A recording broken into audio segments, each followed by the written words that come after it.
Good morning and welcome back. Today's goal is to read through pages 777 to 778 and some explanations. Then I will upload on Classroom the notes with narration. So this is just for those of you who like to learn through reading and follow along. Okay, 777 again shows you at the top, just as a little review, that map of NATO, Warsaw Pact, and neutral countries, at least the European part of it. Please remember that NATO was US-led, stands for North Atlantic Treaty Organization, and it was a defensive alliance. The Warsaw Pact was formed in response to our having formed NATO, but it was really never used as a defensive alliance so much as it was used to keep the satellite countries, the buffer zone, in line when or if they rebelled for some freedom. And let's begin. Two opposing sides in Europe. As the Cold War deepened, the superpowers, the United States and Soviet Union, faced off against each other in Europe and around the world. For more than 40 years, the Cold War loomed over Europe. In general, the superpowers avoided direct confrontation, yet several incidents brought Europe to the brink of war. The Berlin Wall. Just as another review, let's remember that the Berlin Wall was created in 1961. The Berlin Airlift happened in 1948. So while it's easy to think, well, they lifted stuff over the Berlin Wall, that did not happen. That was just in response to Stalin's having closed off the ground routes into West Berlin. The Berlin Wall is different. The Berlin Wall was basically a response to people from East Berlin fleeing into West Berlin for freedom. Stalin was busy, and the leaders of West Germany were busy propagandizing that people loved communism, so it was kind of hard to explain why thousands of people were trying to flee into West Berlin. So they put up this wall and basically pretended that, again, it was protection for the East Germans. Let's read. The Berlin Wall. Berlin was a key focus of Cold War tensions. The city was divided into democratic West Berlin and communist East Berlin. In the 1950s, West Berlin became a showcase for West German prosperity. Unhappy with communism, many low-paid East Germans fled into West Berlin. To stop the flight, the East German government built a wall in 1961 that separated the two sectors of the city. When completed, the Berlin Wall was a massive concrete barrier, topped with barbed wire and patrolled by guards. The wall showed that workers far from enjoying a communist paradise had to be forcibly kept from fleeing. Revolts in Eastern Europe. During the Cold War, the Soviet Union had more than 30 divisions of troops stationed across the region. Yet in East Germany, Poland, and Hungary, and elsewhere, unrest simmered. In 1953, about 50,000 workers confronted the Soviet army in the streets of the German capital. The uprising spread to other East German cities, but the protesters could not withstand Soviet tanks. In 1956, economic woes in Poland touched off riots and strikes. To end the turmoil, the Polish government made some reforms, but dissatisfaction with communism remained. That year, Imre Nagy, a communist reformer and strong nationalist, gained power in Hungary. He ended one-party rule, ejected Soviet troops, and withdrew from the Warsaw Pact.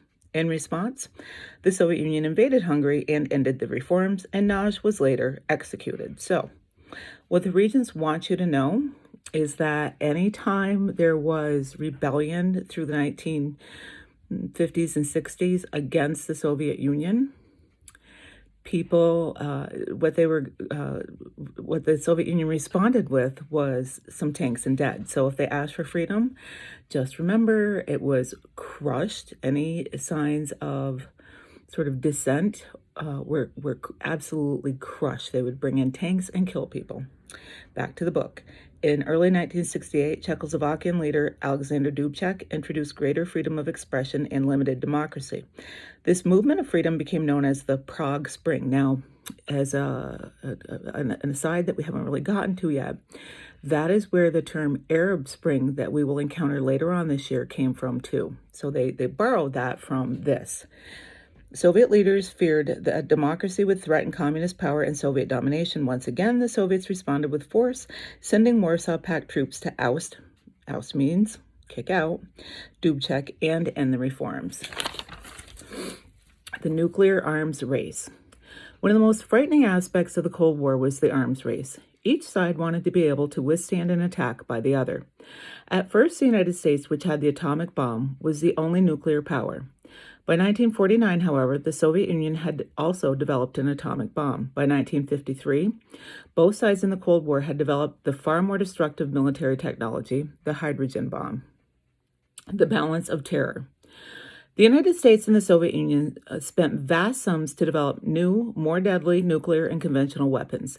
They invested still more to improve delivery systems, the bombers, missiles, and submarines to launch these terrifying weapons of mass destruction. Critics of the arms race argued that a nuclear war would destroy both sides. Yet, each superpower wanted to be able to deter the other from launching its nuclear weapons.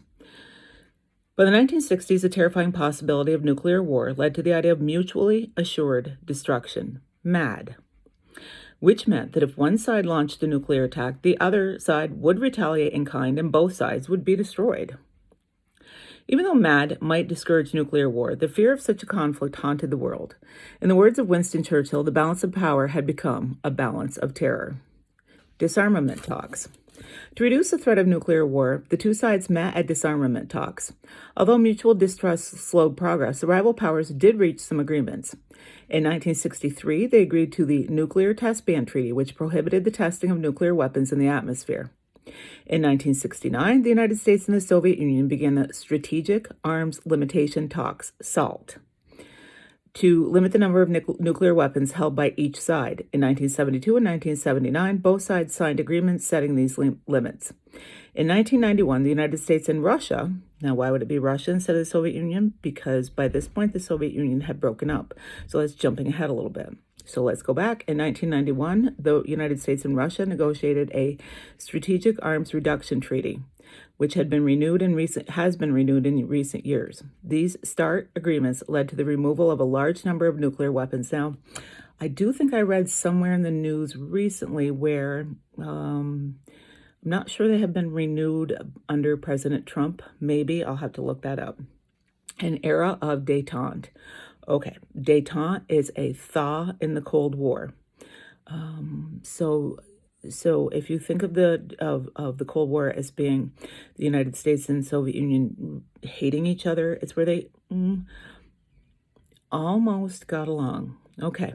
During the 1970s, American and Soviet leaders promoted an era of détente, or relaxation of tensions.